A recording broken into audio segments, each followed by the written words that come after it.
When an orchid mantis hatches, it hatches alongside hundreds of its brothers and sisters. And with a name like Orchid Mantis, you'd think they'd come out looking kind of pretty.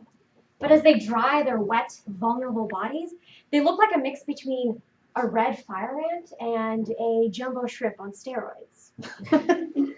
Now, after they've dried their outer shells, they sit on large leaves, hundreds of them, and they wait. They wait, and they wait, and, you guessed it, they wait.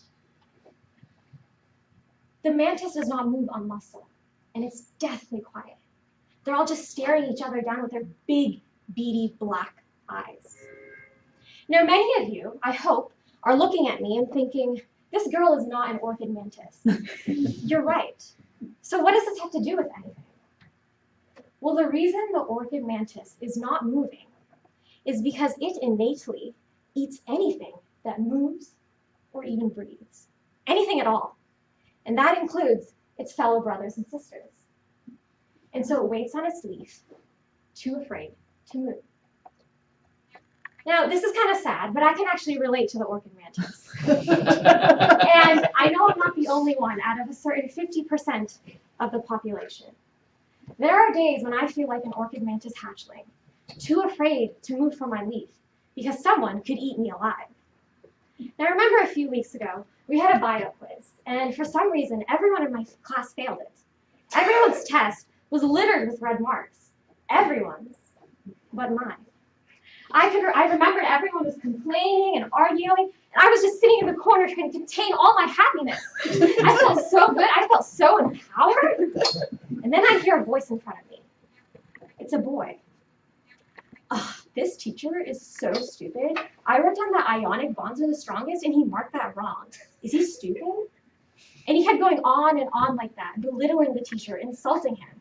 So finally, I gathered all my courage, and I said, actually, covalent bonds are stronger because most biological reactions happen in an aqueous solution. He turns slowly, looks at me with squinted eyes. Have you even read a textbook before? Aqueous solutions don't matter.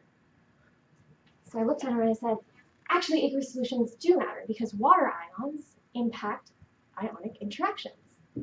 And he told me flat out, point blank, that I didn't know what I was talking about. So I showed him the textbook where it said exactly what I was saying with diagrams and pictures. And do you know what he said? He said, evidently, I needed glasses because I couldn't read. Now, I was getting defensive. This is a very familiar feeling for me. Defensive, angry. Why was this boy not taking me seriously? I'm telling you, man, aqueous solutions are important because the water ions interact with ionic interactions, which is why covalent bonds are stronger. Okay, calm down. I cannot deal with an emotional girl right now. Is it your time of the month? Trust me, I've taken an IB chemistry class before. I know what I'm talking about.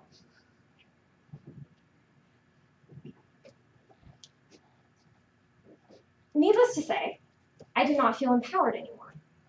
The next day, when the teacher went over the quiz, he explained why covalent bonds were stronger, and he said exactly what I have said. And the boy in front of me was like, oh, I knew that answer all along. I was just really tired the day we took the quiz, so that's why I put the wrong answer down. Are you kidding me? That day, that boy made me feel so stupid. And unfortunately, that was not the first day a boy had made me feel stupid. And I can tell you 100% that that was not the last boy who will make me feel that stupid. You see, a girl's world is a mantis's world. We're conditioned from a very young age to always be quiet, always stay still, perfect posture, always under the scrutiny of society. We can't dress a certain way, we can't talk a certain way, we can't act a certain way, we can't even look at something a certain way without everyone pouncing on us and eating us alive. If we continue to treat girls like this, there will be girls, I swear to you, that will grow up, never having taken a stance, never having a defending opinion, because they're too scared to move. They're too scared to be judged. They're too scared to be eaten alive. Now, I'm a naturally quiet girl, and that coupled with the fact that I'm small and brown has invited a lot of differing opinions from males, I'll tell you that. There's a very toxic stereotype that Asian girls are meek and spineless. So whenever I assert myself or defend my opinion in front of a company that's mostly male, I've noticed how they attack me, and I've noticed how they attack me with reasons that are completely irrelevant. Why is that? Why is a girl's world a mantis's world? Now, a few days ago, that same boy asked one of my friends who had witnessed the ordeal to copy down her homework answers. She looked him straight in the eye and said, "I'm sorry. I think it's my time of the month. I'm feeling pretty emotional, so I probably got all my answers wrong. You don't want to copy from me." And she let him fail that assignment.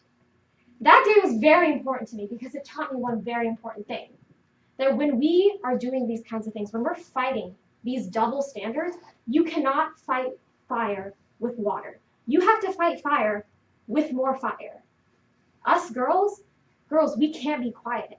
We have to be loud. We have to be annoying. We have to assert ourselves. We have to defend our opinions. If a boy makes you feel stupid, make him feel even more stupid. If a boy tells you that your ambition or your drive makes you a B word, own it. Be a B word. And boys, stand up for girls. Be allies. Together we can and we will change these double standards. And maybe one day, a girl's world will not be a mantis's world. Thank you.